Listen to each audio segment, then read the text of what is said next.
या संदर्भात अधिक माहिती घेणार आहोत। सागर सुरवसे आमचे प्रतिनिधी सध्या आपल्या सोबत सभास्थळावरून जोडले गेलेले आहेत। सागर, सभेची तयारी आता कुठपर्यंत आलेली आहे आणि काय भावना आहेत इथे जमणाऱ्या सगळ्या मराठा बांधवांच्या?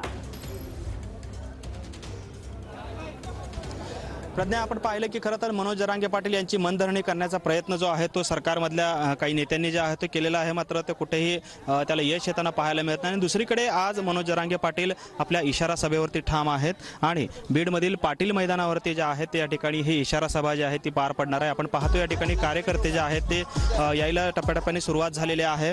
खरं तर मोठ्या प्रमाणात कार्यकर्त्यांची गर्दी आज या ठिकाणी जमणार आहे आणि त्याचबरोबरीनं महिलांची देखील या ठिकाणी लक्षणीय अशी संख्या जी आहे ती या ठिकाणी पाहायला मिळणार आहे। आपण पाहतो या ठिकाणी मोठ्या प्रमाणात महिला ज्या आहेत त्या या ठिकाणी दाखल व्हायला सुरुवात झाल्याचं आपल्याला पाहायला मिळतंय। कार्यकर्ते देखील मोठ्या प्रमाणात दाखल होताना आपल्याला पाहायला मिळत आहेत। आपण पाहतोय भव्य असा हा स्टेज आहे। खरं तर किल्ल्याची प्रतिकृती असलेला हा व्यासपीठ जे आहे ते या ठिकाणी उभारण्यात आलेला आहे आणि याच व्यासपीठावरून मनोज जरांगे पाटील जे आहेत ते आज आपल्या इशारा सभेला संबोधित करणार आहेत। खरं तर बीड शहरामधून त्यांची रॅली जी आहे ती निघणार आहे आणि त्या रॅलीनंतर या ठिकाणी मनोज जरांगे पाटील जे आहेत ते सोलापूर धुळे राष्ट्रीय महामार्गावरती असलेल्या पाटील मैदानावरती आपल्या या संपूर्ण मराठा बांधवांना संबोधित देखील करणार आहेत। खरं तर मोठ्या प्रमाणात कार्यकर्ते जमायला देखील या ठिकाणी सुरुवात झालेली आहे।